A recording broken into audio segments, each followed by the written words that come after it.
একেতে পুত্রহারা যন্ত্রণা নিয়ে আমি কাঁদছি, আর তুমি বলছো কৃষ্ণ নাকি ভগবান। তাহলে বলো উদ্ধব,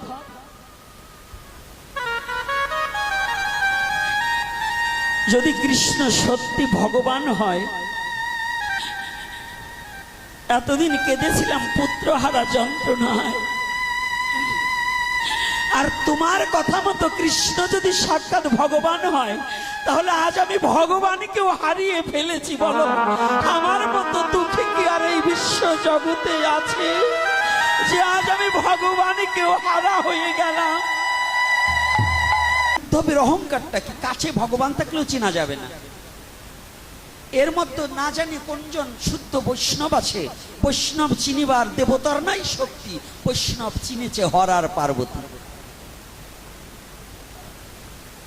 বৈষ্ণব কখনো পোশাকে চেনা যায় না। কি বৈষ্ণব পোশাকে চেনা যায়? মতুয়া কি খালি চুলদারি রাখলে চেনা যায়? কি বাবা, আবার কষ্ট পান নাকি আমার কথা?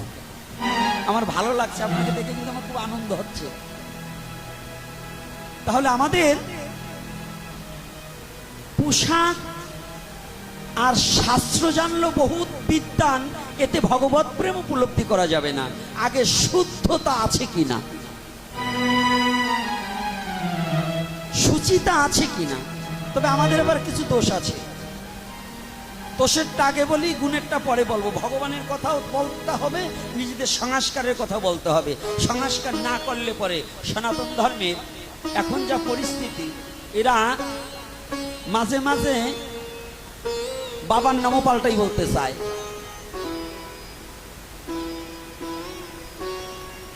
এটা বলা যাবে না, ওটা বলা যাবে না, এটা করা যাবে না, ওটা করা যাবে না। কোনটা করা যাবে না, কোনটা করা যাবে, এটা কিন্তু আদতেও আমরা এখনো জানি না, এখনো জানি না। বলুন সনাতনী, একটু হাত উঁচু করে বলবেন একেবারে সত্য কথা, কারা কারা দীক্ষার পর হইতে এই পর্যন্ত উৎসব করে জল ব্যবহার করেন? কারা কারা এটা করেন? তালে তালে হাত তুলবেন না, যারা করেন না তারা তুলবেন না। একজন হাত তুললে আরো 5 জন, তাহলে কিন্তু বিপদে পড়বেন। আচ্ছা, এর মধ্যেও ভাও আছে কয়জন? এই রানীর কাপড় চুপুর কেনার মতো, ওই চুপুর কেনার মতো হবে না। তো ওদিকে যাব না। উৎসব করে যারা জল ব্যবহার করে না, সনাতন ধর্মে জন্মগ্রহণ করে, হরিভক্তি বিলাস খুলে দেখবেন বাহ্যক্রিয়া বিধিতে কি লিখেছেন গোপাল ভট্ট গোস্বামী, সনাতন গোস্বামী কি বলেছেন আমাদের সনাতনীদের জন্য। এ বিষয়ে আলোচনা যদি করি, আপনারা অনেকেই কথা শুনতে অভ্যস্ত হবেন না, বলবেন এটা ভাগবতীয় কথা নয়। ভাগবতের মূল তত্ত্বই হচ্ছে, যে কথা শ্রবণ করলে জড়বুদ্ধি দূরভূত হইয়ে শুদ্ধ প্রেম ভক্তি জাগ্রত হয়, তাহাকে ভাগবতীয় কথা বলা হয়। মায়াবাদী কথা খালি কান্নাকাটি করলাম, নিজের পরিষ্কার হলাম না, ও কিন্তু ভাগবতীয় কথা, মায়াবাদী কথা। মায়াবাদী রাজ্যে নাই কৃষ্ণ দর্শন, মায়াবাদী রাজ্যে কখনো কৃষ্ণ দর্শন হয় না। 13 খান গান গেয়ে একটু কান্নাকাটি করে চলে গেলাম, এটা কিন্তু হবে না। সমাজের পরিবর্তন করতে হবে। সমাজের পরিবর্তন করা, এটাই হচ্ছে এই হরিকথার মূল তত্ত্ব, নাকি বাবা? কি সমাজের পরিবর্তন না করে আমি খালি একা সাধু হলাম, কাজ হবে? রাধে রাধে, কাজ হবে বাবা? তাহলে কি সাধু সবাইকে নিয়ে হতে হবে। তাহলে যদি আমার এই মনুষ্য জন্মের সার্থকতা হয়, তা না হলে কোনো সার্থকতা নয়। উদ্ধব গড়াগড়ি দিচ্ছে আর বলছে, আমি এতদিন কি ভেবেছিলাম আর আজকে কি ভাবছি।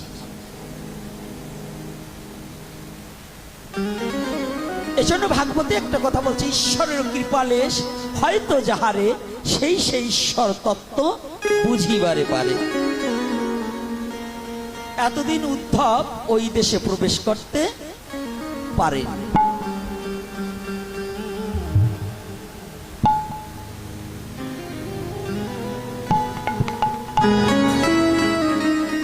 উদ্ধব ওই রাজ্যে প্রবেশ করতে পারেনি।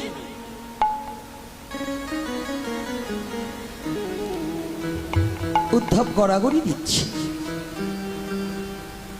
আমাদের এই যে সমাজে আমি অনেককে দেখলাম একটু প্রণাম পর্যন্ত করে না। আপনি কোটিপতি হতে পারেন।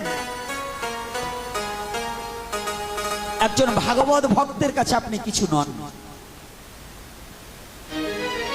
কোটিপতি হতে পারেন, কোটি কোটি টাকা আপনার ব্যাংক ব্যালেন্স থাকতে পারে, আপনি বিলাত ফেরত নিয়ে বড় শিক্ষিত ভদ্রলোক হতে পারেন, কিন্তু আপনি ভক্ত নয়। আপনি ভক্ত নন। বিশ্বকবি রবীন্দ্রনাথ ঠাকুর, যার বই পড়ে আপনি জ্ঞানী হয়েছেন, তিনি কি লিখলেন? আমার মাথা নত করে দাও হে তোমার চরণ ধুলার তলে, সকল অহংকার হে আমার ডুবাও চোখের জলে। কোথায়? বিশ্বকবি রবীন্দ্রনাথ ঠাকুর, বিশ্ব বরণীয় যিনি, বিশ্ব স্মরণীয় যার কথা, বিশ্বের শ্রদ্ধার পাত্র যিনি, তিনি বললেন আমার মাথাটা একটু নত করে দাও। কোথায় নত করবে?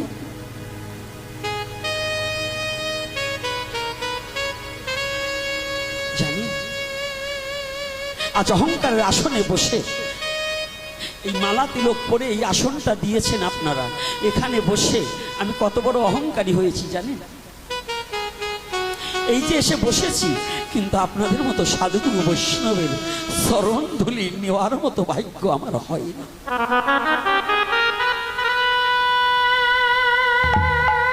আর যেখানে কলির পাবন অবতার শ্রীমান গৌর হরি সাক্ষাৎ ভগবান হয়েও ভক্তের চরণ ধুলার পরে গড়াগড়ি গিয়েছে,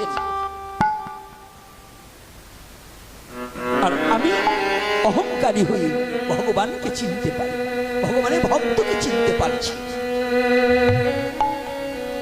উদ্ধব তদ্রূপ এতদিন চিনতে পারেনি।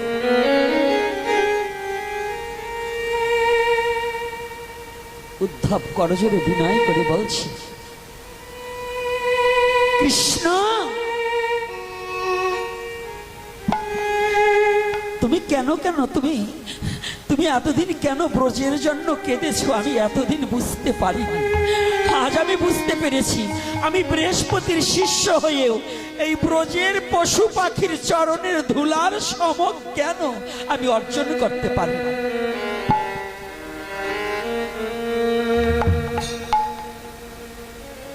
হাঁটছে,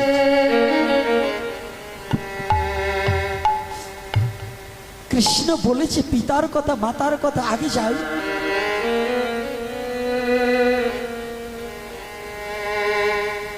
আগে গিয়ে আমি একটু শ্রবণে করে আসি, কেমন আছে মা যশোমতী, কেমন আছে নন্দ মহারাজ। জানি নন্দ মহারাজ কেঁদে কেঁদে প্রায় অন্ধ, পুত্রহারা শোকে, পুত্রকে হারিয়ে পিতা পাগলের মতো হয়ে গেছে।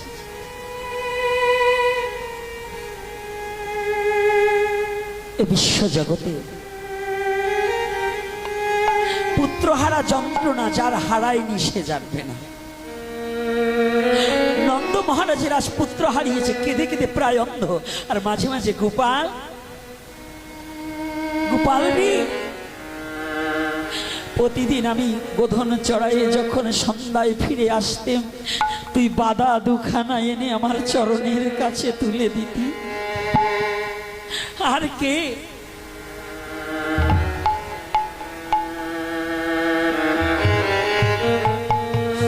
এদিকে মা যশোমতী দুয়ারে দাঁড়িয়ে কাঁদছে, ওরে তুই সারা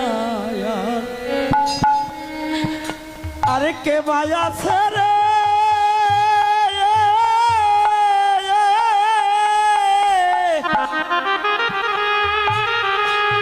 ওরে গোপাল আমারে ভব, আমারে ভব সংসারে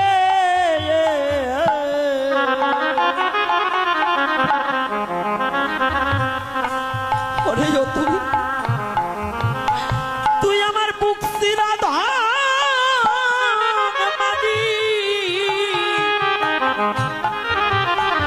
মানিক রতন রে, ওরে গোপাল ফাঁকি দিস না, ফাঁকি দিস না মোরে, ছাড়া আর কে বাজাচ্ছে, তুই ছাড়া কে বাজাচ্ছে রে, আমার কে বায়াছে রে,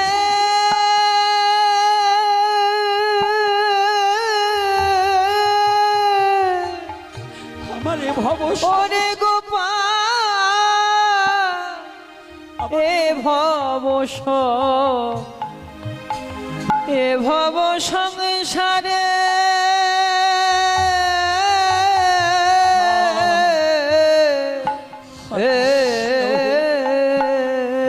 ওরে তুই বুকসিরা ধন মানিকি রতন, বুক চেরা ধন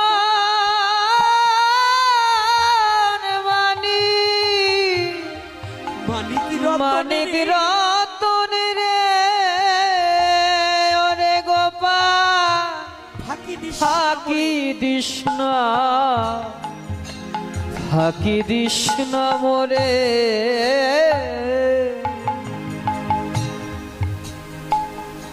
বিশ্ব জগতে তুই বিনে আমার কেউ নেই, কেহ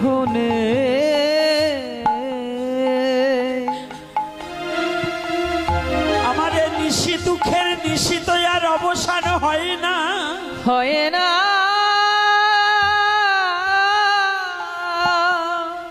আর এখন কেউ তো আমাকে মা বলে ডাকে না, ডাকে না, কেউ আর মোহনে বাঁশি বাজায় না, বাজাই না,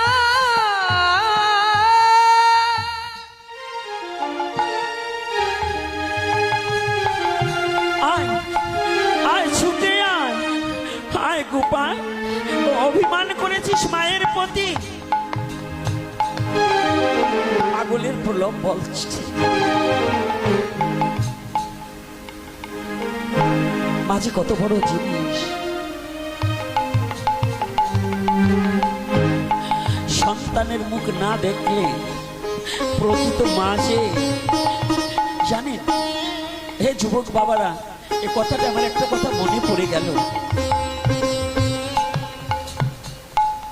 একটা সন্তান প্রসবের যে কত যন্ত্রণা একমাত্র মা ছাড়া জগতে কেউ জানে না।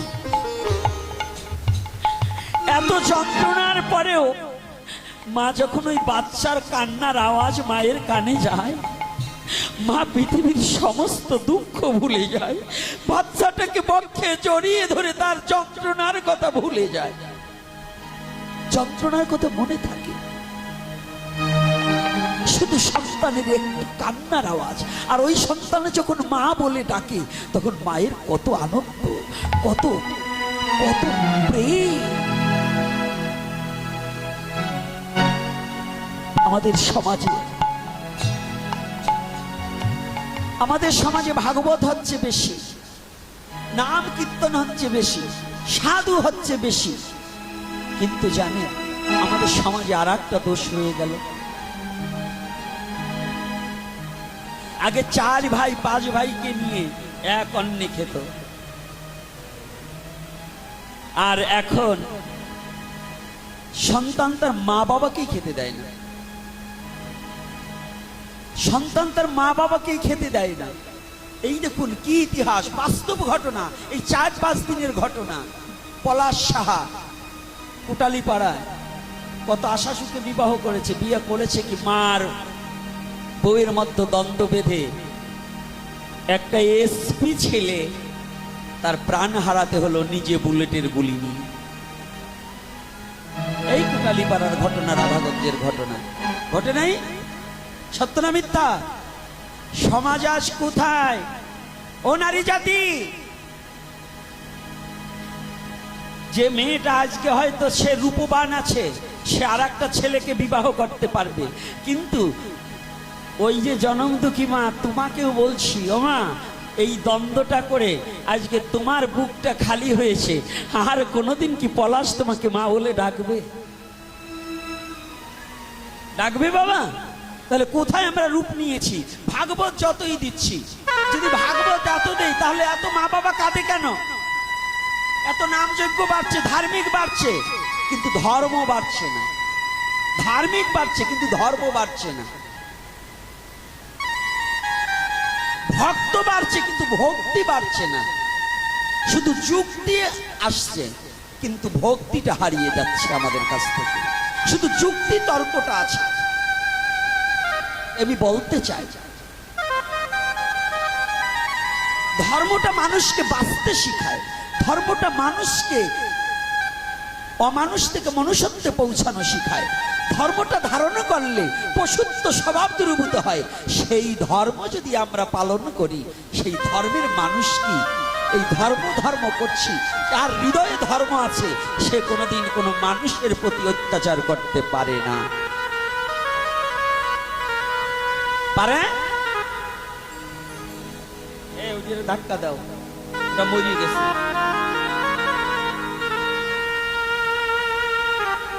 কিরে মা, সারা জীবন 70 বছর তো বয়স হয়ে গেল, ঘুমাই তো 35 বছর কাটাইছে, এখনো ঘুম ভাঙে না। আর কয়েকটা দিন পরে এমনি ঘুমাইবো, আর কেউ ডাকবে না। আজকে একটু ঘুম কমাও। কি একটা কথা মিথ্যা বলছি বাবা? রাধে রাধে মায়েরা, কি মিথ্যা বলছি আমি একটা কথা? প্রত্যেকটা কথা সত্য কিনা? ধর্ম বাড়ছে কিন্তু ধার্মিক নাই, ভক্ত বাড়ছে কিন্তু ভক্তি নাই। মন্দির বাড়ছে, বাংলাদেশে আজও যতগুলো মন্দির পড়ে আছে সেবায়ত নাই। আছে সেবায়ত? টাকা থাকলে মন্দির করা যায়, সেবায়ত তৈরি করা যায় না। হ্যাঁ, সেবায়ত তৈরি করা যায় না। টাকা থাকলে কীর্তন দেওয়া যায়, কিন্তু ভক্ত আনা যায় না। ভক্ত আসে ভালোবেসে, নামকে ভালোবেসে, প্রেমের মধ্য দিয়ে ছুটে আসে, তাই তো? তো আজকে উদ্ধব নন্দ মহারাজ যখনই কেঁদে কেঁদে প্রায় অন্ধ, নন্দ মহারাজের কাছে গিয়ে উপনীত হয়েছে।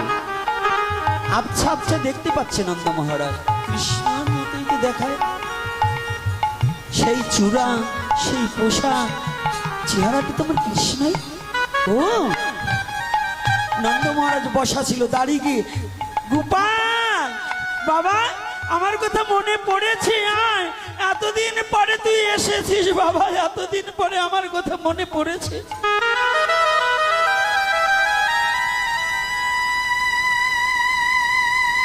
হারানো বেদনা সহ্য করা যায়। যদি কোনো বাবা মায়ের সন্তান 20 বছর আগে হারিয়ে যায়, এই 20 বছর মা বাবা কাঁদে সন্তান হারিয়ে যাওয়ার কারণে। আর যখন সন্তান 20 বছর পরে ফিরে আসে, তখনও মা বাবা দৌড়ে গিয়ে সন্তানেরকে জড়িয়ে ধরে কান্না করে। আজকে কাঁদছে কেন? আনন্দে। এতদিন কেঁদেছিল না পাওয়ার বেদনায়, আর আজকে কাঁদছে কেন? সন্তানকে কাছে পেয়ে। এতটা বছর তোকে আমি স্মরণ করেছি, কিন্তু তোকে পাইনি। উদ্ধবকে ধরতে যাবে। গোপাল গোপাল, আয় বাবা আয়, আজকে তোর হতভাগা বাবার কথা মনে পড়েছে। সেই আসি বলে চলে গেলি, আর এতদিন পরে ফিরে এসেছিস, একবার আমাকে বাবা বলে না।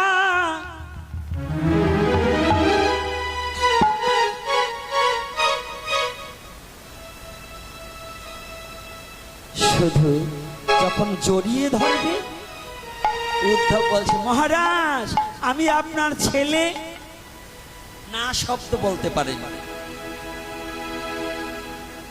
শুধু বলছে মহারাজ আমি আপনার ছেলে না, এই না কথাটা বলতে পারেন। শুধু বলছে মহারাজ আমি আপনার ছেলে। অমনি নন্দ মহারাজ চিৎকার করে কান্না করছে। জানো বাবা তুমি কে? জানো, একেবারে ঠিক দেখতে তোমার মতো আমার একটা ছেলে ছিল।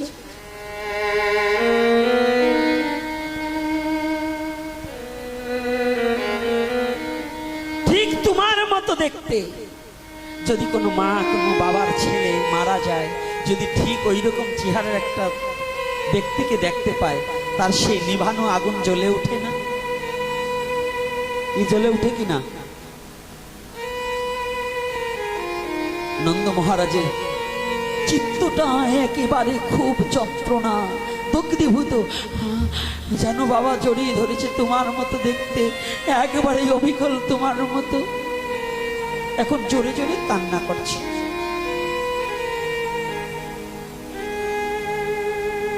নন্দ মহারাজ জোরে জোরে চিৎকার করে কান্না করছে।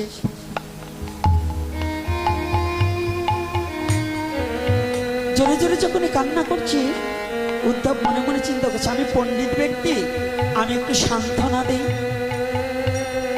আমাদের মাঝে অনেক পণ্ডিত আছে, আমাদের মাঝে অনেক ব্যক্তি আছে, একজন সাধু দেখলে একটু টেস্ট করে। টেস্টার, আমি নাম রাখছি এগুলো টেস্টার আর থার্মোমিটার। কোনো গ্রামে কোনো বাড়িতে যদি কোনো সাধু আসে, একজন আর একজনের বলে, এই চল দিয়ে একটু যাই, সাধু কেমন সাধু, একটু টেস্ট করে আসি। কি বলে না এরকম? এই চল আর একটু পরীক্ষা করে শুনি কেমন জানে।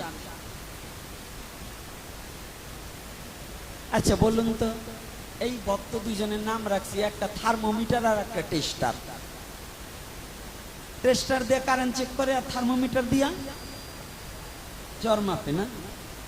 আচ্ছা আপনি বলুন তো, টেস্টারের মধ্যে আর একটা বাল্ব থাকে না?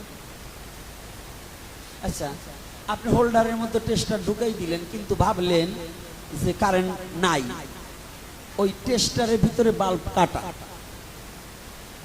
এইবার হোল্ডারে দিচ্ছেন, দেখলেন জ্বলে না বাতি। এখন হাত দিলে কি কারেন্টে মাপ করবে? কি পিছনের বাবারা মাপ করবে নাকি? কারেন্টে কি কাউরে খাতির করবে? করবে না।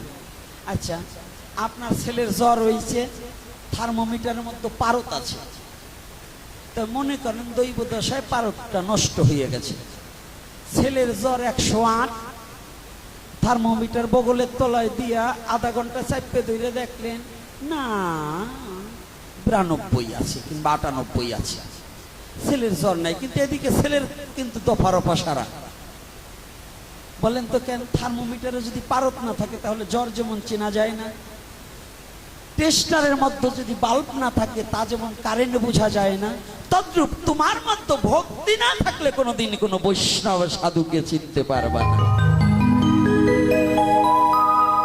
যদি তুমি ভক্তি রাজ্যে ভজন রাজ্যে প্রবেশ না করো, তুমি যদি কোনো সাধুকে টেস্ট করতে যাও, ওই বাল্ব ছাড়া টেস্টার যেমন তোমার অবস্থা হবে তেমন। রাধে রাধে না, কথাগুলো কি মিথ্যা সাধুকর্তা? তাহলে এই জন্য উদ্ধব মনে মনে ভাবছে, আমি যা পণ্ডিত, আমি নন্দ মহারাজকে সব একেবারে সান্ত্বনা দিয়ে দেব। আমরা কিছু কিছু লোক আছি, আমি ভাবি আমি যা গোসাই, আমার সে গোসাই কি বাংলাদেশের আছে? এই যে অহংকার, আমি এতটুকু বুঝিনি, এটা বালকের কাছেও ভজনে আমি হেরে যেতে পারি। জন্মান্তরবাদ যেহেতু সনাতন ধর্মে আছে, আমার এটা না সনাতন ধর্ম, অন্য কোনো ধর্ম না। যে ধর্মে জন্মান্তরবাদ আছে, বহুত জন্মের পুঞ্জিত ফলম হেন জন্ম লভয়েতে, সেটার নাম সনাতন ধর্ম। আমি জন্মেছি সনাতন ধর্মে। তাহলে ওই একটা বালক কতবার পৃথিবীতে এসে ভজন করিতে করিতে, প্রহ্লাদ যদি ৫ম বৎসরে কৃষ্ণ প্রাপ্তি হতে পারে, তাহলে কি একটা বালক আমার চেয়ে ভজন বেশি করতে পারে না? পারে কিনা? বালককেও তো আমাদের শ্রদ্ধা করতে হবে নাকি? আমি ব্রাহ্মণ কুলে জন্মগ্রহণ করছি, আমি বৈরে গিয়ে গেছি, আমি প্রণাম নেব সারা কাউরে দেব না, এটা কি হবে? হ্যাঁ, আবার বাবা আপনি রাগ হবেন না, কারণ আমাকে বৈরে গিয়ে দলে এখন আবার প্রণাম কাউরে দিবারই চাই, খালি দেয় আশীর্বাদ দেয়, কিন্তু প্রণাম দিবার চায় না। বলেন তো কারণ? এর কারণ কি? উনি সূর্য বংশের সাথে তুলনা করছেন। আরে বোকা, তুমি যার ধর্ম গ্রহণ করছো, শ্রীকৃষ্ণ চৈতন্য মহাপ্রভু, সেই মহাপ্রভু ভক্তের চরণে লুটিয়ে পড়ছে, পড়েছে কিনা? তাহলে কিসের এত অহংকার? তুমি ধর্ম ধর্ম করছো, ধর্মে কি শিক্ষা দিয়েছে তুমি এটা বোঝো না, তোমার কিসের অহংকার? লুটিয়ে পড়ো। উদ্ধব তদ্রূপ একটু পণ্ডিত মানুষ, তো পণ্ডিতদের আবার একটু অহংকার বেশি হয়। পণ্ডিতদের আবার কিন্তু অহংকার বেশি হয়। তবে আজকে আসলে তার পণ্ডিতকে কিছু বলবো না, কারণ আমার সাথে দুটি আছে তো, যদি কবে পরে কালকে দেবান, আজকে আর দেবো না। পণ্ডিত আমার কাছে দুটো রয়েছে, এই দুটোতে দেখাবো না, কালকে দেখাবো। কারণ ভাবতেছে যা মনে মনে যা ভাবছো তা হবে না, ভাবছো তোমাকে কিছু বলবো না তা না, দিবানে আগামী দিন, আজকে দেবো না, পণ্ডিতকে আজকে কিছু বলবো না। এইবার উদ্ধবের একটু অহংকার হয়েছে, আমি পণ্ডিত, আমি বোধ হয় নন্দ মহারাজের দুই কথা বললে ওনার কান্না থেমে যাবে। পণ্ডিত উদ্ধব বলছে, মহারাজ মহারাজ আপনি কাঁদছেন কেন? আপনি কাঁদবেন না। নন্দ মহারাজ বলছে,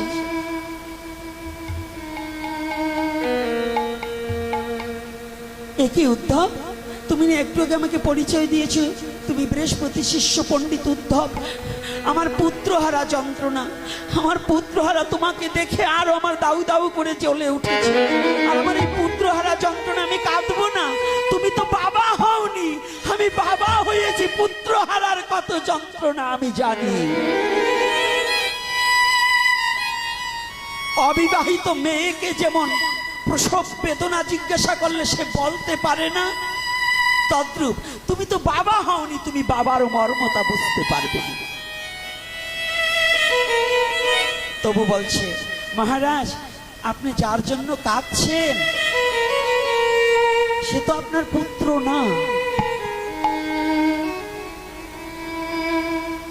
মহারাজ আমার পুত্র না মানে সে কে? কৃষ্ণ আমার পুত্র, গোপাল আমার পুত্র, তুমি বলছো আমার পুত্র না, সে কে? মহারাজ জানেন কৃষ্ণ না সাক্ষাৎ ভগবান। যখনই বলছে সাক্ষাৎ ভগবান, নন্দ মহারাজ দাঁড়িয়েছিল, অমনি ব্রজের মাটিতে পড়ে গড়াগড়ি দিচ্ছে আর চিৎকার করছে, উদ্ধব উদ্ধব তুমি একই শোনালে? কৃষ্ণ সত্যি ভগবান? উদ্ধব তুমি আমার কাটা ঘায়ে লবণের ছিটা দিলে, আমি শুনেছিলাম তুমি বৃহস্পতির শিষ্য, তুমি পণ্ডিত, তুমি মূর্খ, তুমি আমার কাটা ঘায়ে লবণের ছিটা দিলে।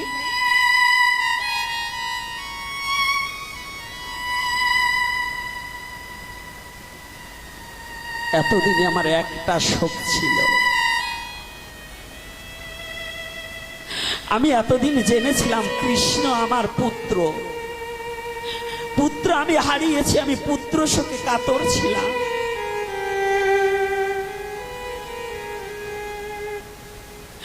আমি পুত্র শোকে কাতর।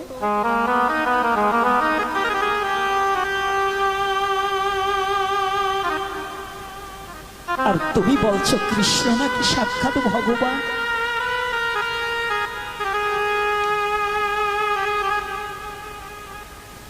উদ্ধব তুমি আমার কাটা ঘায়ে এমন করে যন্ত্রণা দিলে, একেতে পুত্রহারা যন্ত্রণা নিয়ে আমি কাঁদছি, আর তুমি বলছো কৃষ্ণ নাকি ভগবান। তাহলে বলো উদ্ধব,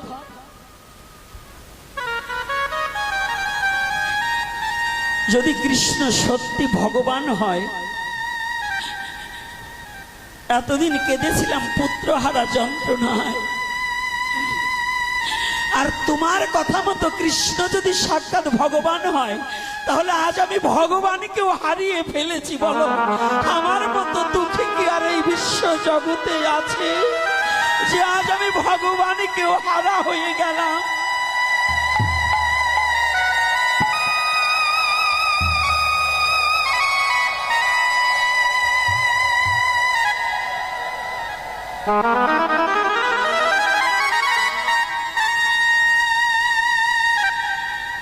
উদ্ধব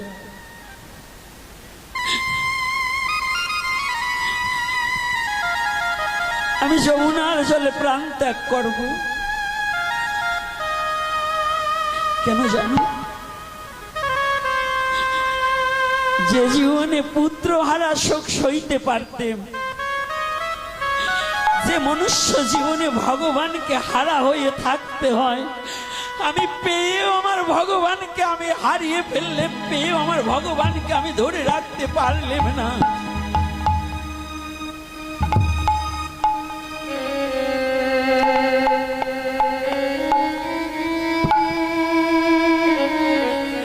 আমার ভগবানকে কাছে পেয়ে আমি কোনোদিন তার চরণ দুখানা জড়িয়ে ধরতে পারলাম না।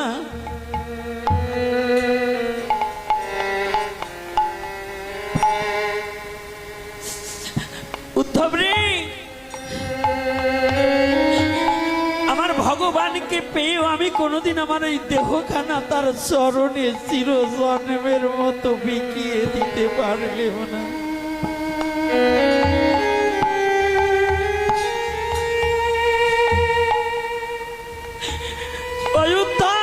আমি ভগবানকে পেয়েও আজ আমি হারিয়ে ফেললাম, বল আর আমার গতি কি হবে?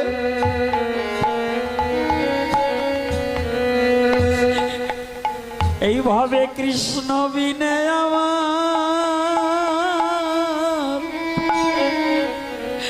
আর কে আছে? এইভাবে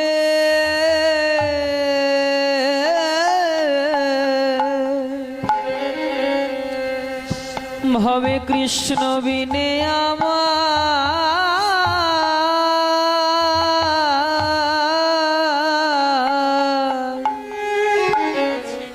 আরে কে বা আছে?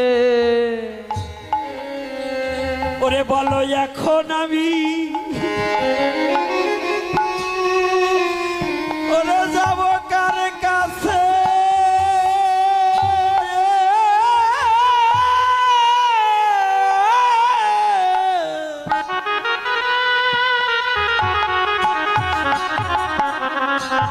কৃষ্ণ বিনে আমার আর কে বা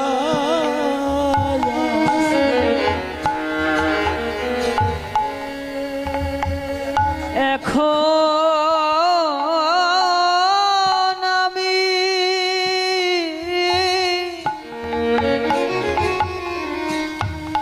যাব কার কাছে? নিতাই গৌর হরে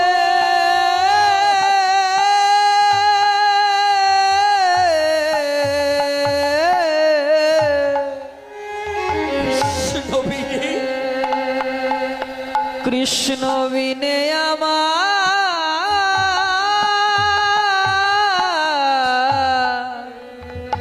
কে বা আছে? এখন আমি ওরে যাব কার কাছে? যাব কার কাছে?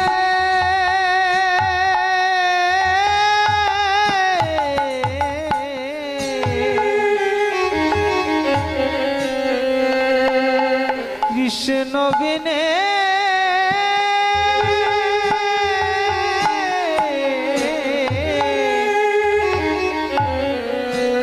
আমার আর কে বা আছে? ওরে আমি চির জন্মের মতো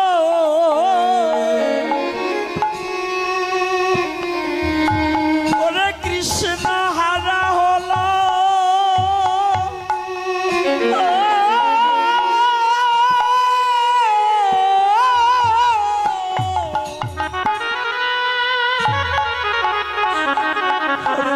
কৃষ্ণ বিনে আমার কে বা আছে? আমি চির জন্মের মতো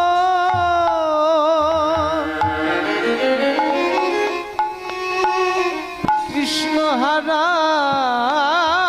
হলাম।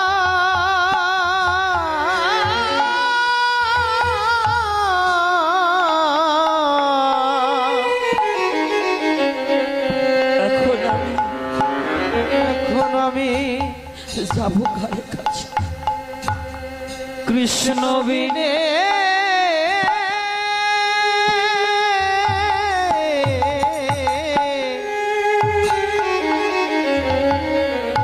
আমি আর যাব কার কাছে? বলো আমার এ জীবনের আর কি প্রয়োজন আছে?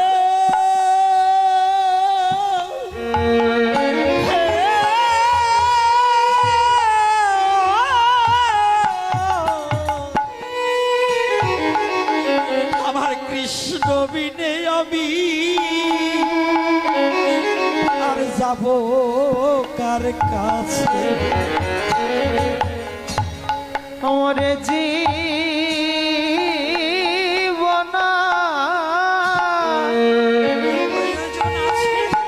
কি প্রয়োজন আছে?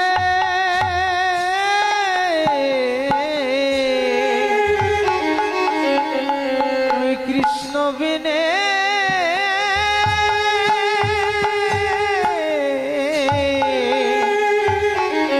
আমি আর যাব কার কাছে? আমি কোথায় যাব? উদ্ধব, আমি ভগবানকেও হারা হয়ে গেলাম। উদ্ধব, তুমি আমাকে এত যন্ত্রণা দিলে। উদ্ধব নির্বাক হয়ে গেল, আর কোনো বাক্য প্রয়োগ করছি না, কোনো বাক্য প্রয়োগ করছি না, নির্বাক হয়ে দাঁড়িয়ে আছি। নির্বাক হয়ে গেছি যখন, নন্দ মহারাজ বলছে, উদ্ধব তুমি আমার কাছে থেকেছো, খবরদার তুমি রানীর কাছে যেও না। এ কথা যদি রানী শ্রবণ করে তাহলে প্রাণে আর বাঁচবে না। তুমি যেও না, তুমি আমার রানীর কাছে যেও না। কৃষ্ণ যে সাক্ষাৎ ভগবান এটা যেন রানী কখনো না জানতে পারে, তাহলে কিন্তু মহাবিপদ আছে। তাই ঘড়ির দিকে চেয়ে দেখি আমার সময় বেশি না, আস্তে আস্তে সমাপন করব মনে ভাবি তাই।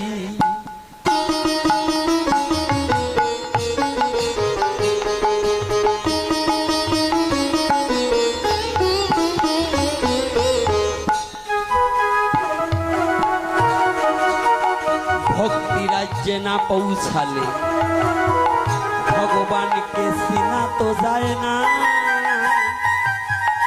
ভক্ত বিনে ভগবানকে চিনতে পারে না।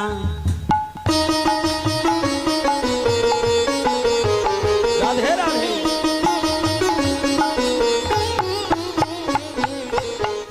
ধীরে ধীরে বসে থাকবে যত ভক্তজন, এইবার আমার লাভের কথা করিব বর্ণন।